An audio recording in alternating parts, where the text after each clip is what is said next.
Thank you for subscribing to our channel. Today is Sunday, February 14, 2021.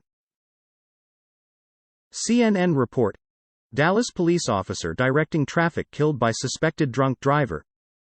A 32-year-old man was charged with intoxication manslaughter after a car he was driving allegedly struck and killed a Dallas police officer who was blocking the scene of an earlier accident on an expressway.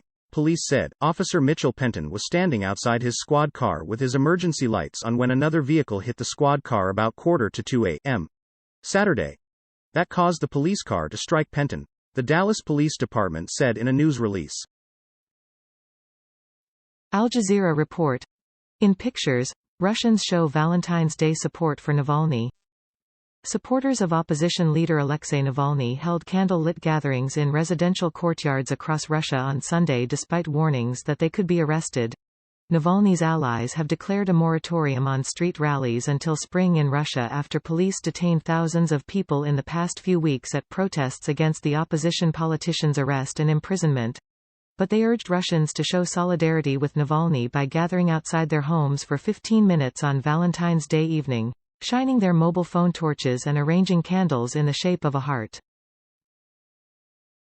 Fox report: NYPD make arrest in subway stabbing spree that upped patrols by 500 officers. A 21-year-old Brooklyn man was arrested Sunday and charged in connection with a series of stabbings in New York City's subway system that left 2 dead and another 2 injured within a 14-hour period. The announcement comes after the New York Police Department (NYPD) deployed an additional 500 officers Saturday to patrol above and below ground within the subway system Saturday in response to the seemingly unprovoked attacks all happening along the A train. CNN report. How Brazil gambled on unproven drugs to fight COVID-19. Brazilian President Jair Bolsonaro has long been a champion of drugs chloroquine and hydroxychloroquine to cure COVID-19. Despite multiple studies that show that they are not effective. Now, documents show that his government spent emergency funds on the medicines and continued to produce and distribute them at unprecedented rates throughout 2020 while rejecting at least one offer to purchase a vaccine already in the final stage of trials because the terms were abusive. Fox report: Powerful Japan earthquake sets off landslide, minor injuries. Tokyo, residents in northeastern Japan on Sunday cleaned up clutter and debris in stores and homes after a strong earthquake set off a landslide on a highway, damaged buildings and parts of bullet train lines and caused power blackouts for thousands of people.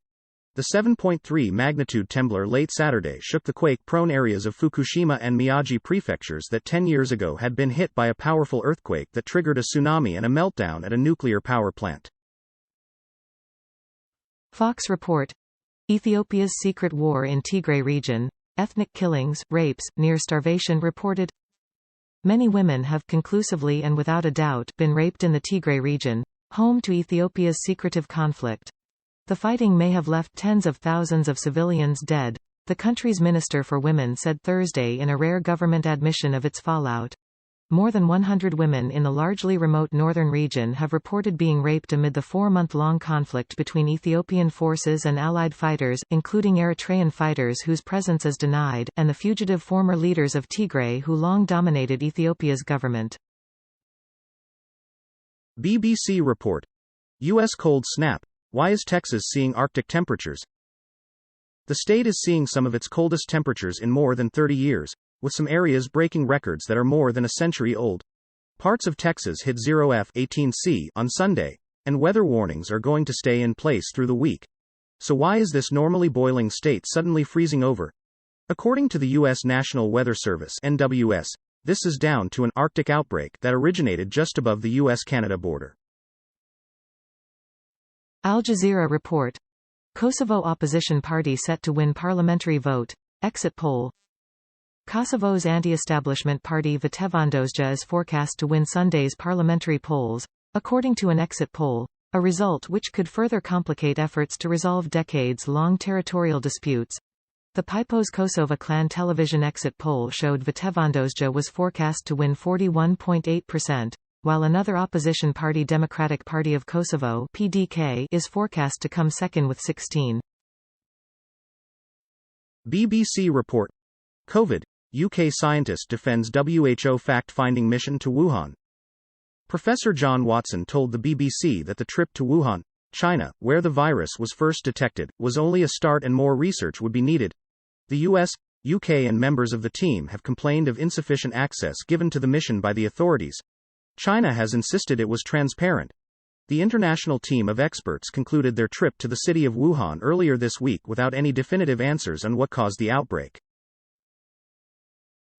Deutsche Welle report. Indian climate activist linked to Greta Thunberg arrested. Indian police on Saturday arrested a 22-year-old environmental activist for creating a guide to the ongoing protests by farmers that was tweeted by Greta Thunberg in early February. The activist was remanded in custody until a court hearing in 5 days' time. Police have not named Thunberg in the case. A police statement said Ravi was a key conspirator in the document's formulation and dissemination. Deutsche Welle report. Political shift predicted in Kosovo election. Polling stations closed on Sunday evening in Kosovo following the second parliamentary election in 18 months. Exit polls showed the left-wing Vatevandosja self-determination party winning the largest share of votes, as had been predicted by pre-election voter surveys. It gleaned 42%, according to projections. The vote was held early because, according to a ruling by the Constitutional Court, the last government was formed through an illegitimate vote in parliament. Fox report. Coast Guard continues search for 6 missing boaters off Florida coast. The Coast Guard continued to search for 6 people over the weekend after a boat capsized off Florida's Atlantic coast last week. The search began Friday morning when a boater rescued a Jamaican national who said his 18-foot vessel had capsized on Wednesday around 23 miles offshore from Fort Pierce. The survivor reported that 6 other people were aboard at the time. The boat was traveling from the Bahamas, according to the Coast Guard. Al Jazeera report. Catalan separatists projected to win majority in regional polls.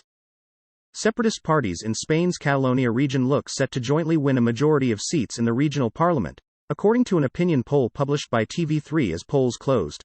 Held more than 3 years after a failed bid to break away from Spain, Sunday's vote gauged the strength of the region's pro-independence movement in an era dominated by the coronavirus crisis rather than separatist sentiment. CNN report. Home prices went up all over the country.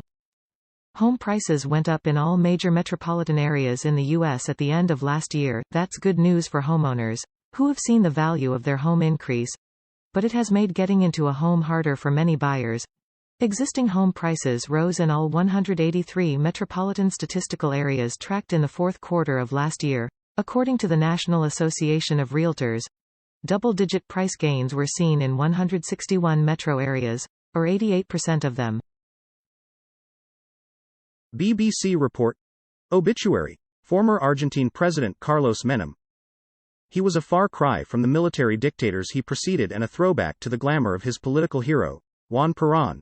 As Argentina's president between 1989 and 1999, Menem inherited a country traumatized by years of brutal repression, the murder of thousands of dissidents, defeat in the Falklands and the complete destruction of what had been a robust economy.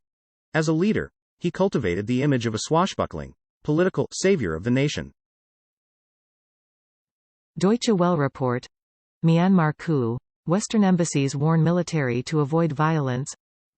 Western embassies in Myanmar called on the country's military junta to refrain from violence against demonstrators and civilians after security forces deployed armored vehicles in several cities on Sunday. In a statement released late Sunday, the embassies of the European Union, the United Kingdom, Canada and 11 other nations condemned the arrests of political leaders and harassment of journalists after a coup on February 1 and denounced the interruption of communications. CNN report. The man behind Fortnite is making the riskiest bet of his career. The payoff could be huge. Over the course of his career, Tim Sweeney has been unafraid to take on tech industry giants. The CEO and founder of Epic Games has had a knack for picking the right battles while also shoring up his company's independence. Fortnite, the company's blockbuster battle royale game, recently topped more than 15 million concurrent players and has spawned a universe of fandom. Epic challenged established platforms by launching its own digital video game storefront. Thank you for watching 5 p.m. recap.